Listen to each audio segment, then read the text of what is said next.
మీద కొనుక్కు లేకుండా పోయింది. ఎప్పుడు చెడవార్త వినవలసి వస్తుందో, ఎప్పుడు మా పిల్లలు అస్వస్థకు గురైండ్రు, దవాఖానలో ఉన్నారనేటువంటి చెడు కబురు వస్తుందని చెప్పి ఇలా బిక్కుబిక్కుమండి బతా ఉన్నారు.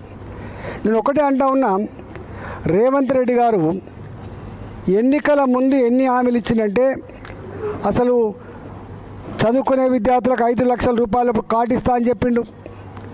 ఇవాళ 10 లక్షల రూపాయలు చదువుకున్న వాళ్ళకు వాళ్ళ కాలం నిలబడడానికి ఇస్తా అని చెప్పినారు.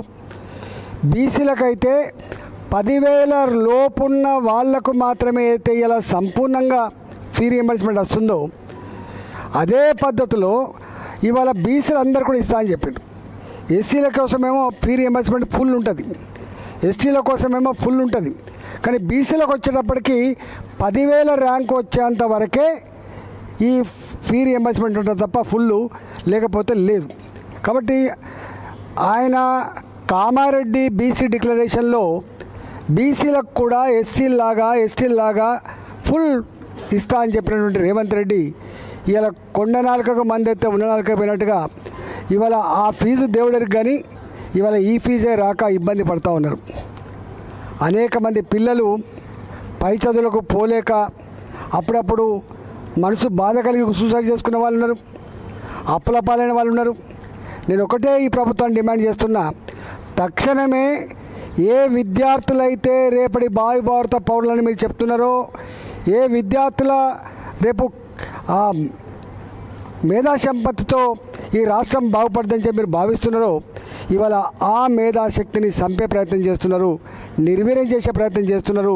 ఇది మంచిది కాదు అని చెప్పి ఈ ప్రభుత్వాన్ని హెచ్చరిస్తూ ఉన్నాం. ఇవాళ యాజమాన్యాలు గతి లేక గత్యంతరం లేక అనేక మార్లు చర్చలకు పోయినరు. ఓసారి అంటాడు పాత బకాయిలు ఇవ్వమిగా మీకు, అది వదిలిపెట్టుండి ఇప్పటి నుంచి ఇస్తామని చెప్తాడు. గవర్నమెంట్ అనేది కంటిన్యూస్ ప్రాసెస్. ఒకనాడు చంద్రబాబు నాయుడు గారు అది ఉండే ముఖ్యమంత్రిగా, ఆ తదుపరి రాజశేఖర్ గారు వచ్చిండ్రు, ఆ తదుపరి రోషయ్య గారు వచ్చిండ్రు, ఆ తదుపరి కిరణ్ కుమార్ గారు వచ్చిండ్రు, మొన్నటిదాకా కేసీఆర్ గారు ఉండే, ఇవాళ రేవంత్ రెడ్డి గారు వచ్చింది. ప్రభుత్వాలు మారినప్పుడు నేను కట్టాల్సినటువంటి ఇంటి బిల్లు కట్టకుండా ఉంటుందా? నేను కట్టాల్సినటువంటి ఈ ప్రభుత్వ పరంగా ఏమైనా పే చేసి ఉంటే బాకీ పడితే ఉంటుందా? ట్యాక్సులు కావచ్చు, ఇంటి ట్యాక్సులు కావచ్చు, కరెంటు బిల్లులు కావచ్చు, ఇంకోటి కావచ్చు, ఏవి కూడా ప్రభుత్వాలు మారినప్పటికి కూడా పాత బకాయిలు కంటిన్యూస్ ఉంటాయి, అవి కట్టాల్సిన బాధ ఉంటుంది. మరి ఎందుకో ప్రభుత్వానికి ప్రజలకు వర్తించే ఈ సూత్రం మరి ప్రభుత్వానికి వర్తిస్తా లేదా, వాళ్ళకు ఆలోచన ఉందా లేదా? మేమైనా ఘాటుగా మాట్లాడితేనేమో మమ్మల్ని తిడుతున్నారు, మమ్మల్ని తులనాడుతున్నారు, మమ్మల్ని ఎందుకో మా మీద ద్వేషంతో మాట్లాడుతున్నారని చెప్పి మాట్లాడుతున్నారు. నేను ఒక్కటే అంటున్నా, ఇవాళ గవర్నమెంట్ అనేది కంటిన్యూస్ ప్రాసెస్. గతంలో ఉన్న ప్రభుత్వాలు పెట్టిన డివైనా ఇవాళ వీలైనా తక్షణమే పే చేసి విద్యార్థుల తల్లులు ఏ వేదన అయితే అనుభవిస్తుందో దాని నుంచి దూరం చేయాలని చెప్పి మేము డిమాండ్ చేస్తున్నాం. ఒకటి. రెండవది, ఇవాళ యాజమాన్యాలు ఉన్నాయి.